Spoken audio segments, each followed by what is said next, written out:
ពេលនេះយើងដឹងហើយអំពីព្រឹត្តិការណ៍សង្គ្រាមរបស់អ៊ីរ៉ង់ជាមួយនឹងសហរដ្ឋអាមេរិកជាមួយនឹងប្រទេសអ៊ីស្រាអែលនឹងការវាយទៅលើទីតាំងឈរជើងមួយចំនួនរបស់កងទ័ពសហរដ្ឋអាមេរិកនៅមជ្ឈិមបូព៌ាដែលមានការរីករាលដាលស្ទើរតែពាសពេញតំបន់ឥឡូវនេះចូលមកដល់ថ្ងៃទី7នៃសង្គ្រាមដែលធ្វើឲ្យពិភពលោកមានការភ្ញាក់ផ្អើលមិនទាន់បានបញ្ចប់ទៅឡើយនោះទេព្រោះថាសង្គ្រាមមួយវាយប្រទេសដល់ទៅជិត10ប្រទេសហើយឥឡូវនេះក៏មានការពិភាក្សាផ្សេងៗគ្នាថាតើប្រទេសអ៊ីរ៉ង់សំអាងលើអីសម្បូរគ្រាប់ប៉ុណ្ណាបានជាហ៊ានវាយម្ដង10ប្រទេសហើយពេលណានឹងធ្វើឲ្យអ៊ីរ៉ង់អស់គ្រាប់នៅក្នុងនេះក៏មានការលើកឡើងរបស់រដ្ឋមន្ត្រីក្រសួងការពារជាតិឬក៏រដ្ឋមន្ត្រីក្រសួងសង្គ្រាមរបស់សហរដ្ឋអាមេរិកគឺលោក Hegseth ក៏បានលើកឡើងផងដែរថាមកដល់ថ្ង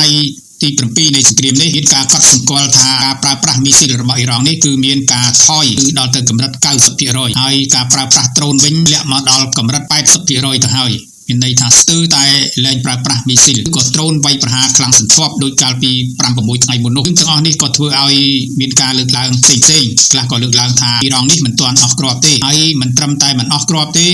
អាចនឹងមាននៅអាវុធចម្លែកថែមទៅទៀតដែលកន្លងមកនេះក្រោយពេលដែលមានសង្គ្រាមកំពុងតែផ្ទុះឡើងមេដឹកនាំកងទ័ពរបស់ប្រទេសអ៊ីរ៉ង់នេះបានគម្រាមថាប្រទេសអ៊ីរ៉ង់មិនខ្វះគ្រាប់នោះទេគឺថាអាចវាយដល់ទៅ5ឆ្នាំទៀតក៏មិនខ្វះគ្រាប់នោះដែរហើយអាវុធសំខាន់ចុងក្រោយក៏អ៊ីរ៉ង់មិនទាន់បានបញ្ចេញដែរដែលអាវុធនោះមេដឹកនាំកងទ័ពរបស់អ៊ីរ៉ង់បានហៅថាជាអាវុធចម្លែកដែលពិភពលោកមិនបានដឹងមិនបានស្គាល់ហើយវាគឺជាប្រវត្តិសាស្ត្រនៅពេលដែលចាំបាច់ណាមួយនៅក្នុងកម្រិតដែលត្រូវបានប្រកាសអាសន្នថានឹងអាចប្រើប្រាស់បានគឺអ៊ីរ៉ង់នឹងចាប់ផ្ដើមប្រើប្រាស់វាហើយដូច្នេះហើយអ្វីដែលជាការកត់សម្គាល់នៅពាក្យសម្ដីរបស់មេទ័ពប្រទេសអ៊ីរ៉ង់នេះធ្វើឲ្យមានការកត់សម្គាល់យ៉ាងខ្លាំងក៏មិនមានអ្នកណានឹកស្មានដល់ថានៅក្នុងប្រទេសអ៊ីរ៉ង់នេះមានអាវុធច្រើនប៉ុណ្ណា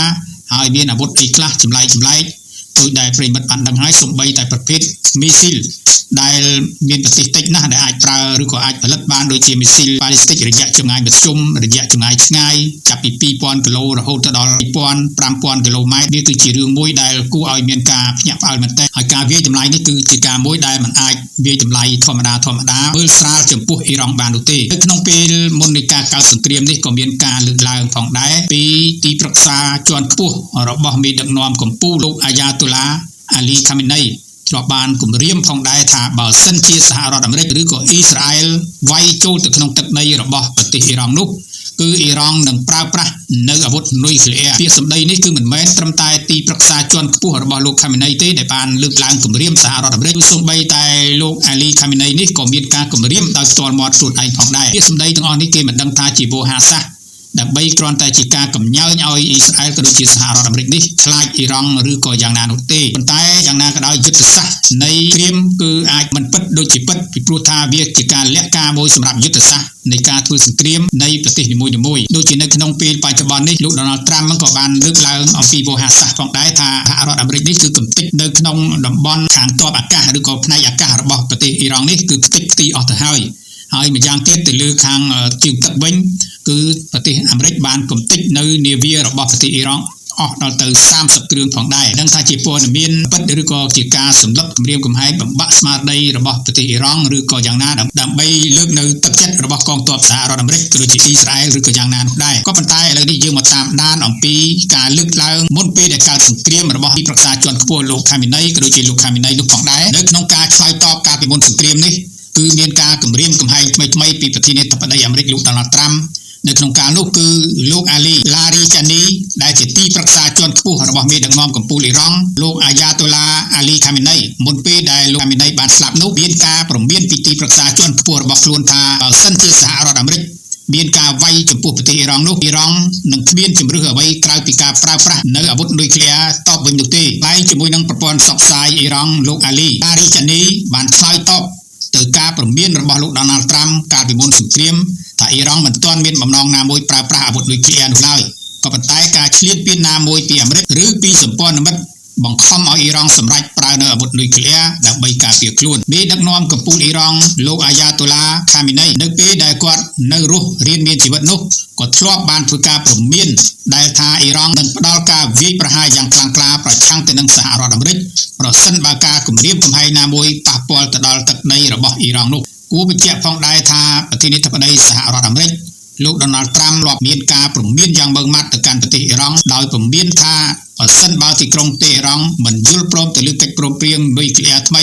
អ៊ីរ៉ង់នឹងប្រឈមមុខទៅនឹងការទម្លាក់គ្រាប់បែកពីអាមេរិកដោយដែលពួកគេដែលធ្លាប់ឃើញពីមុនមកនោះទាំងអស់នេះគឺជាការគម្រាមកំហែងគ្នាទៅវិញទៅមកក៏ប៉ុន្តែទោះបីជាយ៉ាងណាក៏ដោយអ្វីដែលគេចាប់អារម្មណ៍សម្ដីរបស់ទីប្រឹក្សាជាន់ខ្ពស់របស់លោកខាមីនីនោះគឺបានបង្ហាញឲ្យឃើញថាតើនៅក្នុងប្រទេសអ៊ីរ៉ង់ពិតជាមានអាវុធនុយក្លេអ៊ែរមែនឬក៏យ៉ាងណាបានជាលោកគម្រាមកំហែងចំពោះសហរដ្ឋអាមេរិកហើយសហរដ្ឋអាមេរិកតើចាត់ទុកប្រទេសអ៊ីរ៉ង់ពិតជាមានអាវុធនុយក្លេអ៊ែរមែនឬក៏យ៉ាងណាបានជាបើកនៅប្រតិបត្តិការវាយចូលទឹកដីប្រទេសអ៊ីរ៉ង់ដោយមានការសហការជាមួយនឹងប្រទេសអ៊ីស្រាអែលលោកទោះបីជាយ៉ាងណាក៏ដោយព័ត៌មាននេះគឺគ្រាន់តែជាការគម្រាមកំហែងមួយដោយមិនទាន់ឈានទៅដល់ចំណុចមួយដែលមានការស៊ើបអង្កេតដឹងច្បាស់លាស់នៅឡើយទេថាប្រទេសអ៊ីរ៉ង់នោះពិតជាមានអាវុធនុយក្លេអ៊ែរមែនឬក៏យ៉ាងណាក៏ប៉ុន្តែសម្រាប់អ្វីដែលសហរដ្ឋអាមេរិកបានស៊ើបអង្កេតឃើញនោះគឺមានន័យថាប្រទេសអ៊ីរ៉ង់នេះអាចនឹងប្រើប្រាស់នៅសារធាតុអ៊ុយរ៉ានីយ៉ូមនេះត្រឹមតែរយៈពេល3ខែទៀតតែប៉ុណ្ណោះនឹងអាចផលិតនៅអាវុធនុយក្លេអ៊ែរបានហើយមិនដឹងថាតើពិតជាមានឬក៏អត់ឬក៏មកដល់ពេលនេះប្រទេសអ៊ីរ៉ង់អាចផលិតអាវុធនុយក្លេអ៊ែរបានក៏មិនទាន់មានអ្នកណាដឹងច្បាស់នៅឡើយតែទៅនឹងសភាវុធផ្សេងៗទៀតដែលរដ្ឋមន្ត្រីក្រសួងសង្គ្រាមរបស់សហរដ្ឋអាមេរិកបានលើកឡើងថាមកដល់ថ្ងៃទី7នៃសង្គ្រាមនេះគឺអ៊ីរ៉ង់បានបន្ថយនៅការបាញ់មីស៊ីលក្នុងកម្រិត 90% ទៅហើយការប្រើប្រាស់ដ្រូនក៏ធ្លាក់ដល់ទៅ 80% ទៅហើយដែរនេះគឺជាការមួយមានការកត់សម្គាល់ពីរដ្ឋមន្ត្រីក្រសួងសង្គ្រាមរបស់សហរដ្ឋអាមេរិកក៏ប៉ុន្តែរដ្ឋមន្ត្រីរូបនេះលោកបានបញ្ជាក់ថាតើប្រទេសអ៊ីរ៉ង់ពិតជាអស់នៅអាវុធមីស៊ីលឬក៏ដ្រូនឬក៏យ៉ាងណានោះមិនទាន់ធ្វើការអត្ថាធិប្បាយទេហើយដោយឡែកនៅក្នុងពេលថ្មីៗនេះប្រទេសអ៊ីរ៉ង់ក៏បានផ្លាស់ប្ដូរនៅយុទ្ធសាស្ត្ររបស់ខ្លួននៅក្នុងការធ្វើសង្គ្រាមឬក៏មានការបាញ់មីស៊ីលនេះផងដែរគឺមានន័យថាប្រទេសអ៊ីរ៉ង់បានមានការពន្យាឬក៏មានការបន្ថយនេះគឺដើម្បីសន្សំសំចៃទៅលើសភាវុធរបស់ខ្លួនឬក៏ជាការកំពុងតែរៀបចំនៅយុទ្ធសាស្ត្រថ្មីបន្ថែមទៅទៀតនេះគឺជារឿងមួយដែលមិនអាចប៉ាន់ស្មានបាននោះដែរដោយនៅក្នុងពេលថ្មីៗនេះគឺប្រទេសអ៊ីរ៉ង់បានប្រើប្រាស់នៅប្រភេទដ្រូនដើម្បីបាញ់កញ្ឆោតនៅប្រព័ន្ធខែលការពាររបស់សហរដ្ឋអាមេរិកក៏ដូចជាអ៊ីស្រាអែលដែលធ្វើឲ្យការចំណាយរបស់ប្រទេសសហរដ្ឋអាមេរិកមានការចំណាយខ្ពស់នៅក្នុងគណៈពេលប្រទេសអ៊ីរ៉ង់ប្រើត្រឹមតែដ្រូនដែលមានតម្លៃត្រឹមតែ$20,000សហរដ្ឋអាមេរិកហើយបើសិនជាសហរដ្ឋអាមេរិកប្រើនៅប្រភេទខែលការពារឬក៏មីស៊ីលចេញពីបទប្រយោជន៍វិញគឺមានតម្លៃពី$4 លានទៅ$12 លានសហរដ្ឋអាមេរិកដូច្នេះហើយយុទ្ធសាស្ត្រនៃប្រទេសអ៊ីរ៉ង់នេះគេអាចប៉ាន់ស្មានបានថាកំពុងតែមានការផ្លាស់ប្ដូរដើម្បីកាត់បន្ថយនៅការចំណាយដើម្បីពន្យាពេលនៃសង្គ្រាមនៅក្នុងការផលិតនៅអាវុធផ្សេងៗតទៅទៀតយើងសូមធ្វើការកត់សម្គាល់ផងដែរថានៅក្នុងប្រទេសអ៊ីរ៉ង់នេះមិនមែនទិញសភាវុធមីស៊ីលក៏ដូចជាដ្រូនពីបណ្ដាប្រទេសណាផ្សេងនោះទេន័យថាអ៊ីរ៉ង់បានផលិតនៅប្រភេទមីស៊ីលប៉ាឡេស្ទិកដោយខ្លួនឯងហើយប្រភេទដ្រូនអាសាហ៊ីតដែលមានការផលិតចេញដោយខ្លួនឯងបានយ៉ាងលឿននិងយ៉ាងច្រើននោះក៏ធ្វើឲ្យមានទីផ្សារយ៉ាងច្រើនលក់ចេញទៅកាន់ប្រទេសផ្សេងៗច្រើនរួចមកហើយដែរនោះរួមមានទាំងប្រទេសរុស្ស៊ីក៏ធ្លាប់ទិញដ្រូនពីប្រទេសអ៊ីរ៉ង់ផងដែរនៅក្នុងចំណុចនេះគេមិនដឹងថាតើប្រទេសអ៊ីរ៉ង់អាចនឹងប្រើប្រាស់នៅប្រភេទដ្រូននេះនៅក្នុងសង្គ្រាមដើម្បីអូសបន្លាយពេលយូរអង្វែងនឹងការចំណាយតិចនិងជាការទុកឱកាសនៅក្នុងការផលិតអាវុធបន្ថែមទៀតឬក៏យ៉ាងណានោះដែរដូច្នេះហើយនៅក្នុងពេលនេះគឺធ្វើឲ្យសហរដ្ឋអាមេរិកកំពុងតែធ្វើការវិភាគប៉ាន់ស្មានអំពីយុទ្ធសាស្ត្រសង្គ្រាមរបស់ប្រទេសអ៊ីរ៉ង់នេះបន្ថែមទៅទៀតតើអ៊ីរ៉ង់បច្ចុប្បន្ននេះកំពុងធ្វើអ្វីតើការបន្ថយនៃការប្រើមីស៊ីលនិងដ្រូនរបស់អ៊ីរ៉ង់នេះវាគឺជាការមួយបដូរយុទ្ធសាស្ត្រឬក៏ប្រទេសអ៊ីរ៉ង់នេះអស់ដ្រូនឬក៏អស់មីស៊ីលយើងបានដឹងហើយថាអាវុធនៃដ្រូនដែលគេហៅថាសាហ៊ីត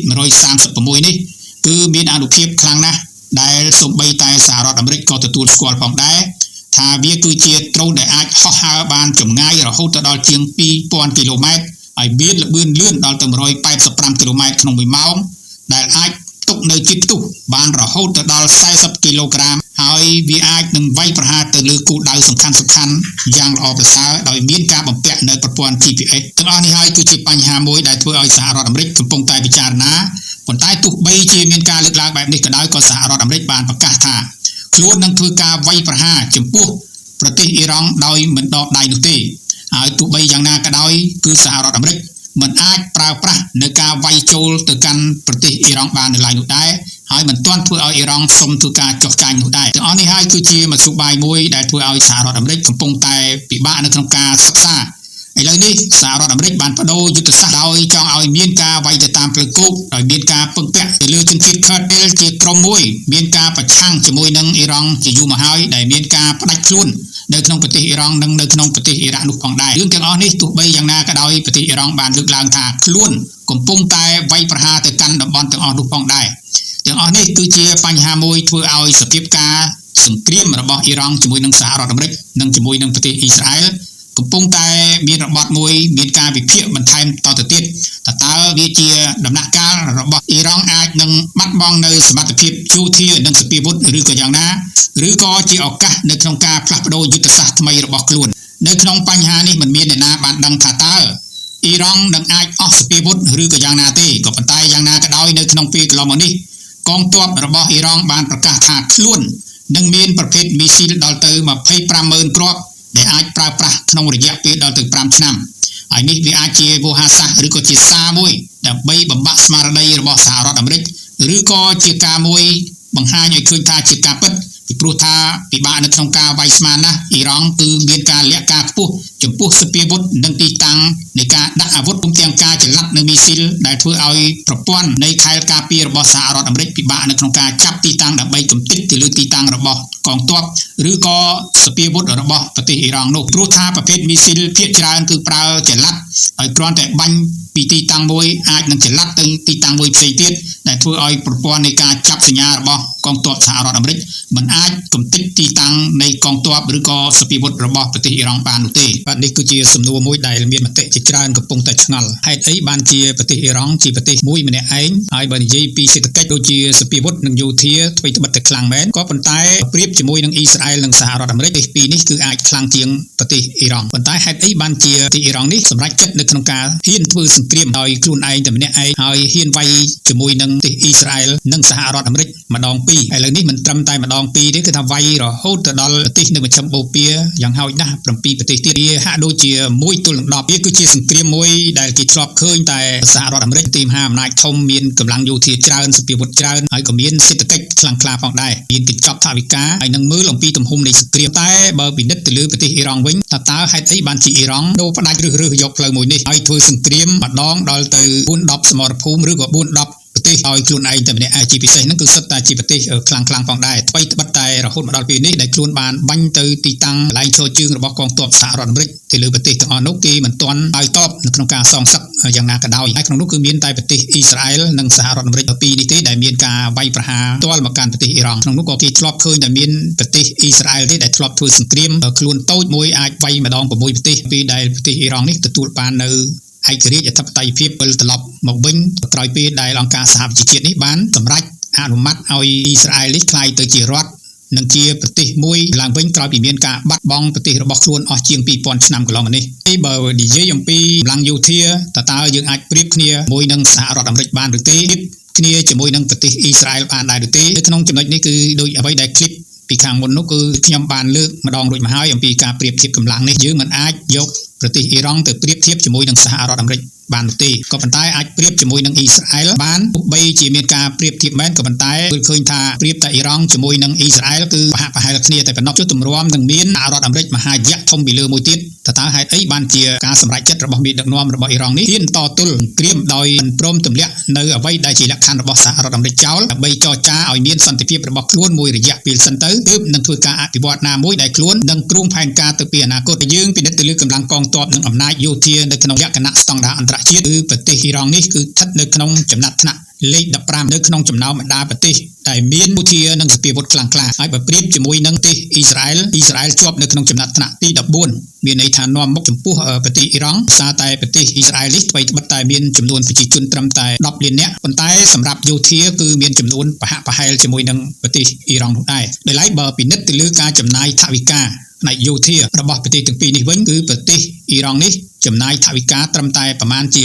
$10,000 លានតែប៉ុណ្ណោះសម្រាប់លើវិស័យយោធាចាំឆ្នាំរបស់ខ្លួនក៏ប៉ុន្តែសម្រាប់ប្រទេសអ៊ីស្រាអែលវិញគឺមានចំនួនលើសដល់ទៅជិត2ដងមានន័យថារហូតទៅ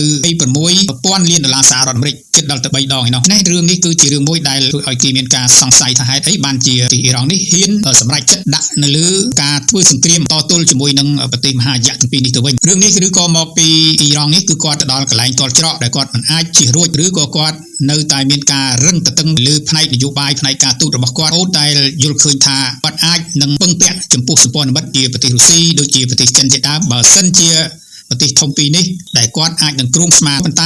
នេះគ្រាន់តែជាការវិភាគមួយតែប៉ុណ្ណោះហើយអ្វីដែលជាកត្តាស្នូលរបស់អ៊ីរ៉ង់នេះគឺមិនមែនទើបតែការសម្រេចចិត្តនៅក្នុងការដើរទៅលើផ្លូវតទល់សង្គ្រាមជាមួយនឹងអ៊ីស្រាអែលនិងសហរដ្ឋអាមេរិកប៉ុណ្ណោះនោះទេ ចង់នេះមានការគម្រាមកំហែងចំពោះអ៊ីស្រាអែលនេះយូរឆ្នាំណាស់មកហើយដោយរហូតប្រកាសថានឹងវាយប្រទេសអ៊ីស្រាអែលនេះឲ្យបាត់ចេញពីផែនទីពិភពលោកថែមទៅទៀតដោយឡែកមិនត្រឹមតែពមៀនចំពោះប្រទេសអ៊ីស្រាអែលទេគឺថាពមៀនទាំងសហរដ្ឋអាមេរិកទៀតមេទ័ពសំខាន់របស់អ៊ីរ៉ង់មុនពេលដែលកើតសង្គ្រាមនេះបងប្អូនគ្រប់គ្នាបានដឹងហើយថាតែងតែគម្រាមថាបើសិនជាកងទ័ពសហរដ្ឋអាមេរិកនៅតំបន់ឈរជើងទីតាំងណាមួយ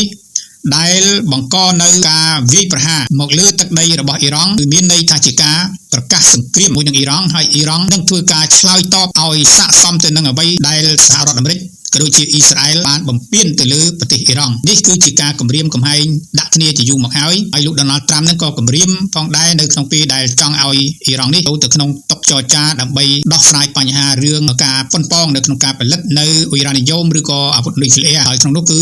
លោកដូណាល់ត្រាំមិនសូវនិយាយច្រើនទេគឺលោកគ្រាន់តែមានការកោះហៅប្រទេសអ៊ីរ៉ង់នេះបីដោះស្រាយគ្នាដោយសន្តិវិធីក៏ប៉ុន្តែលក្ខខណ្ឌ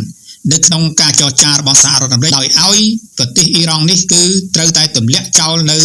មហិច្ឆតានៅក្នុងការផលិតនៅអ៊ុយរ៉ានីយ៉ូមដែលស្ថិតនៅក្នុងកម្រិតដែលអាចផលិតនៅអាវុធនុយក្លេអ៊ែរបានមានន័យថាក្នុងកម្រិត 60% ដែលជាកម្រិតខ្ពស់បំផុតមួយដែលងាយនឹងប្រើប្រាស់បានគ្រប់ពេលវេលានៅក្នុងការបង្កើតនៅក្បាលគ្រាប់នុយក្លេអ៊ែរក៏ប៉ុន្តែយ៉ាងណាក៏ដោយប្រទេសអ៊ីរ៉ង់គឺមិនមានការទម្លាក់ចោលនោះទេបើទោះបីជាកន្លងមកនេះបានប្រកាសបដិសេធថាវាគឺជាការចម្រាញ់អ៊ុយរ៉ានីយ៉ូមដើម្បីទៅលើកិច្ចការលើការងារស៊ីវិលតែប៉ុណ្ណោះតែយ៉ាងណាក៏ដោយក៏គេមិនជឿទេដោយសារតែប្រទេសអ៊ីរ៉ង់នេះកម្រិតលើសផលិតលើសនៅអ្វីដែលជាតម្រូវការទៅលើកិច្ចការស៊ីវិលមានន័យថាកម្រិត 60% គឺជាចំនួនមួយដែលបន្សុទ្ធនៅក្នុងកម្រិតខ្ពស់អាចផលិតនៅអាវុធនុយក្លេអ៊ែរនៅក្នុងរឿងនេះសហរដ្ឋអាមេរិកក៏បាន